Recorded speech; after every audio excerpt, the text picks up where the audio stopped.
Interesting piece in Boston Magazine about a poli-sci professor named Aiton Hirsch at Tufts University, who took it upon himself to construct a class for his students. He's a popular professor there. To construct a class for students at Tufts on modern conservative thought.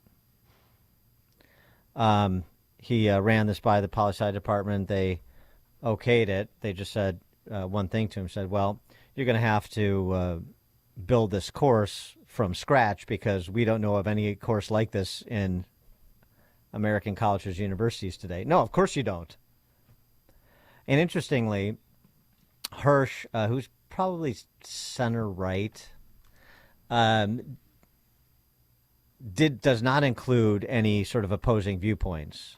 I mean, he's focused on conservative thought, the conservative movement and conservative thought associated with that movement in a modern context. Maybe say my guess is from reading this piece is maybe say like Bill Buckley's founding of National Review forward to present. And so he builds the class around sort of the controversial issues of the day in that context. But you can get the opposing viewpoints everywhere else, so he just focuses on the viewpoints that the kids have not been exposed to, which I think makes a lot of sense. The author who effectively audited the class for a few months to see how this proceeded. Outside of class, when I asked some students their top concerns, few mentioned traditionally liberal topics like climate change, the global rise of authoritarian governments, or supporting working people.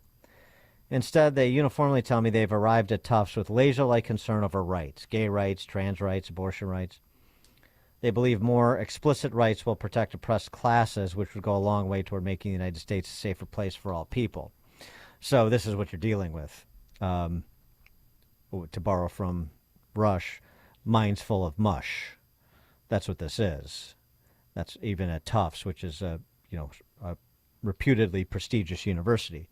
They have been trained to look at everything through the prism of oppressed versus oppressor. It's hard to shake them, but when you start having to confront the intellectual heft of, say, a Glenn Lowry, our friend, the econ professor at Brown University, and his essay on the case for black patriotism, well, then now you got to get your wheels turning a little bit. Let's just see how strong those muscles between your ears really are. And it's interesting because the author of the piece, who is pretty clearly sympathetic to where the undergrads at Tufts start, meaning all this manufactured rights business through the oppressed oppressor lens, basically comes to the conclusion, well, let me read his concluding paragraph. He writes, is Hirsch planting the seeds of a new liberalism? An ideology that is more concerned with positive outcomes than righting historical wrongs. Significantly, this new liberalism could take hold if younger people are given access to a full range of ideologies and perspectives. In other words, maybe, just maybe, Hirsch is onto something. And it's amazing to me because this is like a 2,000-word think piece for Boston Magazine, as you would expect from an outlet like this. The headline is A Radical Experiment at Tufts. And what's called a radical experiment is presenting opposing viewpoints. That's radical on college campuses now. Presenting Glenn Lowry's work. Oh, my gosh.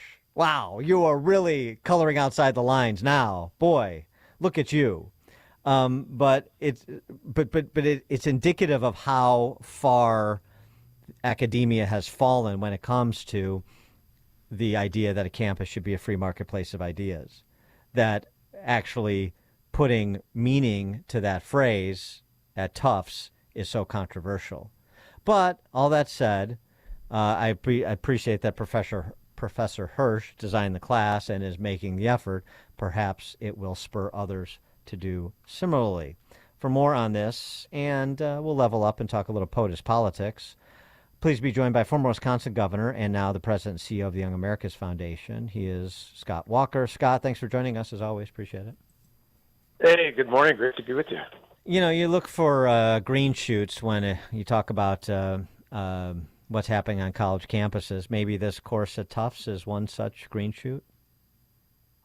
Yeah, I hope so. Although I was just waiting for the other shoe to drop to tell me that they were treating it like an archaeological dig that they were thinking, what exactly is up with these so-called conservatives? Right. Yeah, I mean, we're constantly, just when we bring lectures at Young America's Foundation, YAF.org, if people are interested, we have the largest campus conservative lecture series in America, and it's always amazing to me that on these, like you say, many of these prestigious schools will talk this great talk, and then when we bring in, even just a slightly right of center lecturer, they go completely bonkers, as though people are going to be threatened, their safety is concerned, and it's because they just haven't ever been challenged on any of this stuff. It's not even just left and center; they're outright, Marxist in many cases, and so to have a little bit different of opinion being expressed on campus is sadly all too often a shocking thing. It's guaranteed by the Constitution, at least at public institutions.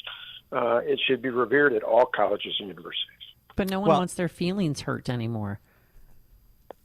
Well, they bought into this false belief you were just referencing too, that somehow we need to have special protections out there. No, we need to have, people should have, all of us should have freedom, not just this class, that class, whatever class. No, we all have rights that are given to us not by the government but by God. And if we have governments at all levels, starting at our federal level all the way through down to the local level, that uphold those rights in a republic, not a democracy, but in a republic, it shouldn't matter whether you're black or white, young or old, gay or straight. It shouldn't matter any of those things.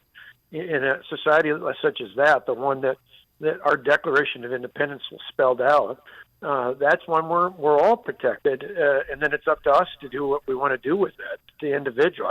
People always ask, what's the difference between a conservative and a liberal? I said, simply put, conservatives believe in you, liberals believe in the government, and that's where people have to make a choice. Do you want the government dictating your life, or do you want to do it?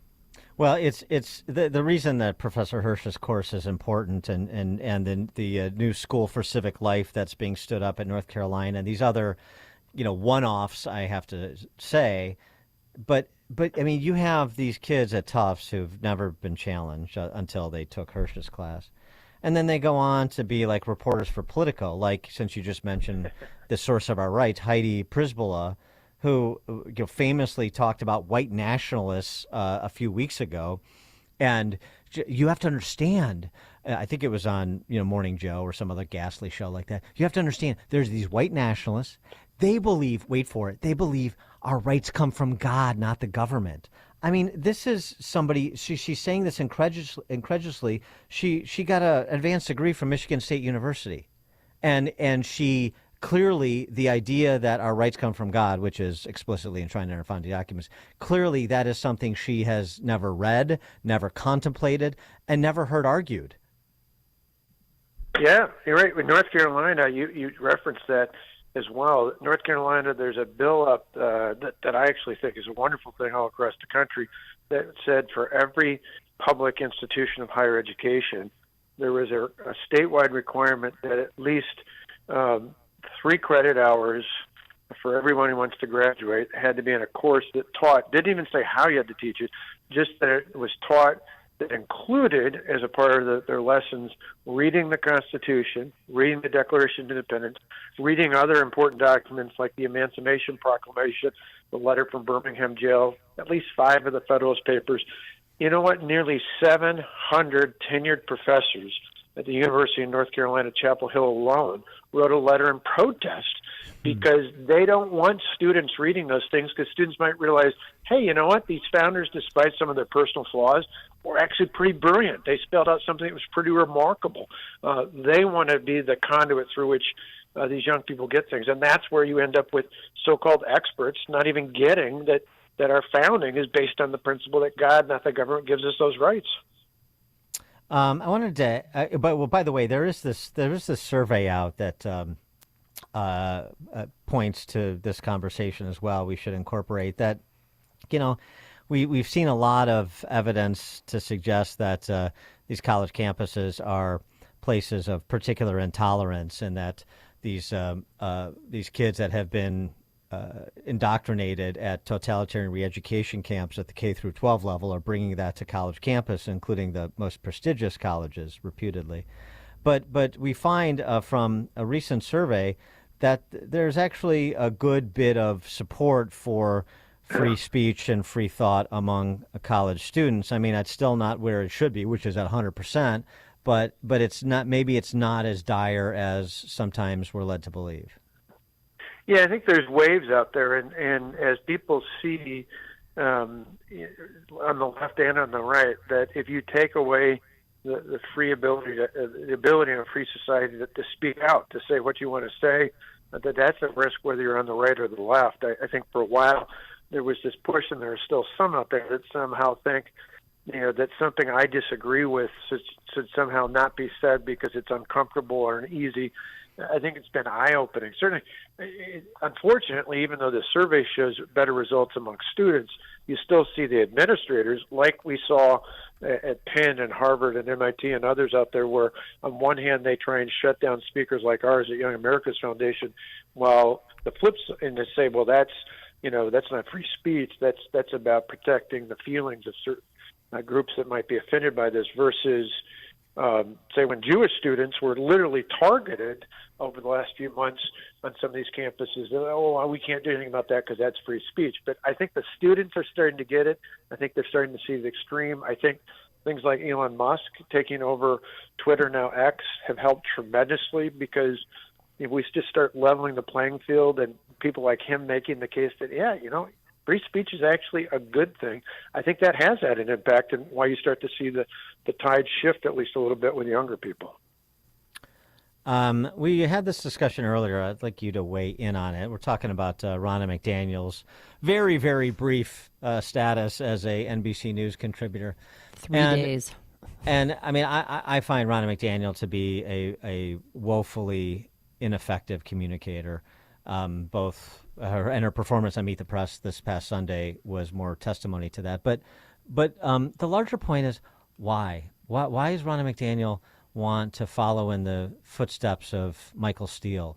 Well, why do Republicans and conservatives, why are they constantly pulling the shirt tails of antagonistic, really hateful, spiteful leftist media to provide any legitimacy to those platforms? They ignore legitimate conservatives. They just want Republicans that are going to defecate on the Republican Party and Trump in particular. And yet we still run to them and say, oh, let's co-sponsor this debate. The point that Ramaswamy made in the debate to Kristen Welker in no uncertain terms. Oh, please, let's have us on. Oh, I'm happy to come on this week until Stephanopoulos disgraces himself in that interview with Nancy Mace. Now all of a sudden Nancy Mace isn't coming on and Republicans aren't coming on this week. What does it take to get through? Stop aiding and abetting your enemy. And the D.C. press corps, these old corporate outlets, are the enemy of the Republican Party and the conservative movement. Couldn't agree with you more. I think there should be, for example, the debate's completely different format. Don't go with traditional outlets. Shake things up. People are going to tune in because of content, not because of broadcast. And I think it's shocking. Remember, years ago, in fact, the second debate in the 2016 cycle, I was sitting on the stage next to people like Donald Trump and Ben Carson and then Jeb Bush, thinking, why would we give somebody a platform like that who's so clearly has disdain for not just conservatives, but for primary voters out there? I just think it's obnoxious. But it is amazing to me that the same network that gives the woman who defended the lies that Joe Biden said about Russian collusion and his campaign said lies about the border being secure, is suddenly now upset about someone like Ronna McDaniel that being on it. The hypocrisy is breathtaking, and we shouldn't give them any more time. Well, Governor, don't you think it's a form of censorship, too? I mean, they have no real Republicans with an opposing opinion. Well, exactly. I mean, I think it's an eye-opener. I'll occasionally go on conflicting networks myself, but I don't do what sadly you've seen with too many of these, and that is just lay down their ideas, not say what they would say. Networks. You watch me on Fox or any other network, I'm going to say the same thing the same way every instance. And sadly, a lot of these networks, as you said, want Republicans to come on and say, well, when I said this, I was really forced to, or when I said this, I really didn't mean that. No. They need to hear the truth. They need to understand what people are saying. I remember for years confronting Chuck Todd. In fact, once he was in Waukesha, Wisconsin, not too far from where my mother lives, and this was right before the 2022 election. And he asked me, in the midst of this long debate, this long interview about Ron Johnson and other things going on, he asked me about January 6th, and I said, walk around this park. There's not a one person in this park at this moment who cares about January 6th, a year and a half after it happened. And he was still obsessed with it. That's what you get out of many of these corporate elites. Scott Walker is the former governor of Wisconsin, of course, president and CEO of Young America's Foundation, which, by the way, back in the day when Rob Robinson was the president, I used it, back in the Stone Age when I went to Northwestern to bring in, at the time, speakers like Dinesh D'Souza, who was just coming to the fore, Bill Bennett, and others. So Young America's Foundation is a great organization to get conservative speakers on campus. If your sons and daughters are on college campuses, they want to do what Professor Hirsch is doing at Tufts, which is to avail their fellow students of conservative ideas, then Young America's Foundation is a good place to start. Scott, thanks so much for joining. YAF.org. We'd love to have them. YAF.org. YAF.org. Scott, thanks as always. Appreciate it. Thank you. Thank you. And he joined us on our turnkey.pro answer